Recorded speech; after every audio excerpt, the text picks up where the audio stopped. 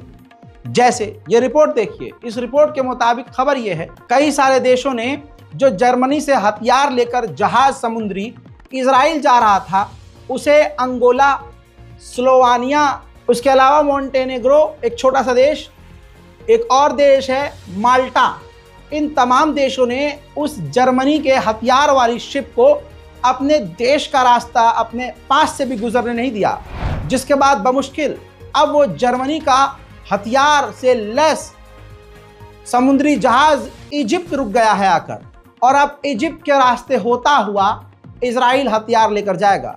तो इजिप्ट का हरामीपन भी आप देख रहे हैं। मैंने सऊदी अरब के बारे में एक स्पेशल रिपोर्ट आज पोस्ट की है। उसके अंदर मैंने कहा था कि मुझे फिर भी सऊदी अरब पर भरोसा नहीं है, और वो देखिए बात 10 घंटे के अंदर सच हो गई। सऊदी अरब ने कहा कि जो प्रपोजल डील के लिए अमेरिका ने हमें दी है, उसमें इजराइल को लेकर ज़्यादा कनेक्शन नहीं है, इस वजह से हम अमेरिका से कई डील कर सकते हैं। है ना, रंग दिखाना शुरू कर दिया ना सऊदी अरब ने। इसीलिए खबर को खबर की तरह मैं बता देता हूं, लेकिन अपना पर्सनल ओपिनियन भी मैं ज़रूर रखता हूं कि मुझे सऊदी अरब पर भरोसा नहीं। अब जर्मनी की सरकार भले ही इजराइल के साथ हो, लेकिन जर्मनी में अभी भी अच्छे लोग हैं। जर्मनी के वकीलों के एक पैनल ने जर्मनी के कोर्ट से कहा है कि जर्मन की जो हमारी गवर्नमेंट इजराइल को भर भर कर हथियार दे रही है, आपको हमारी गवर्नमेंट को रोकना होगा। लेकिन पहले से बता रहा हूं, ऐसी अपील जर्मनी के कोर्ट में पहले भी दाखिल की गई है और जर्मनी की कोर्ट ने ऐसी अपीलों को रिजेक्ट किया है। उधर फ्रांस के पॉलिटिशियन अपनी हैवानियत दिखाते हुए एक ऐसा कानून फ्रांस के अंदर लाने वाले हैं जो पास अगर हो जाता है तो होगा ये कि फ्रांस के अंदर कोई भी अगर इजराइल के खिलाफ बोलेगा तो उसके खिलाफ कार्रवाई होगी। वहीं कुछ तो शर्म यूरोपीय यूनियन के काउंसिल चीफ ने की। यूरोपीय यूनियन की तरफ से यूरोपियन काउंसिल ने धमकी दी है इजराइल को कि अगर आपने UNRWA से पाबंदी पूरी तरह से नहीं हटाई और UNRWA को काम करने नहीं दिया, तो यूरोपीय यूनियन की जो आपके साथ ट्रेड डील है वो खतरे में पड़ जाएगी। मेरे दोस्तों, गाजा को इजराइल ने बर्बाद कर दिया है। सैटेलाइट के कुछ गांव की तस्वीर बिफोर और आफ्टर के साथ दिखा रहा हूं। देखिए, ये पहला गांव है। लेफ्ट साइड आप देखिए गांव की बसावट और गांव की हरियाली। उस गांव का इजराइल ने राइट साइड देखिए, सैटेलाइट इमेज है तबाही के बाद क्या हाल किया है। ऐसे ही ये दूसरी तस्वीर है, गांव की बसावट और हरियाली, और उसके बाद इजराइल ने किस तरह से गांव को मिटा दिया है, तबाही दिख रही है। इसके बाद एक तीसरा बहुत भरा हुआ, एक जिसमें आबादी बहुत ज़्यादा थी, तमाम घरों को देखिए साफ सुथरे नज़र आ रहे हैं, लेकिन अब वहां पर सिर्फ मलबा और तबाही नजर आ रही है। इजराइल ने पूरी तरह से लेबनान को बर्बाद कर दिया है। लेबनीज स्पेशल रिपोर्ट में फिलहाल के लिए इतना ही। मिडिल ईस्ट से तमाम बड़ी जानकारियां मैंने आपको दी हैं। आप पर वाजिब है कि इस वीडियो को तमाम उम्मत मुस्लिमा से शेयर करें ताकि हम सबको पता हो कि मिडिल ईस्ट में मुसलमानों के साथ क्या हो रहा है। हालांकि भारत में भी कुछ अच्छा नहीं हो रहा है मुसलमानों के साथ, लेकिन क्योंकि हम मुसलमान हैं तो हमें पता होना चाहिए कि पूरे दुनिया में कहां कहां जुल्म हो रहा है। ये तो अलग बात है कि भारत के मुसलमान अपने ऊपर हो रहे जुल्म के ऊपर तक नहीं बोलते, अपने ऊपर के लिए नहीं बोल रहे हैं, लेकिन गाजा और फिलिस्तीन के लिए तो बोलिए। इस रिपोर्ट को शेयर कीजिए, दुआओं में याद रखिए और दुआ कीजिए कि पूरी दुनिया में शांति और अमन आए और पूरी दुनिया में जो तबाही और जंग चल रही है वो खत्म हो जाए। मैं हूं रजा और आप देख रहे थे रजाग्राफी अनस्क्रिप्टेड। जय हिंद।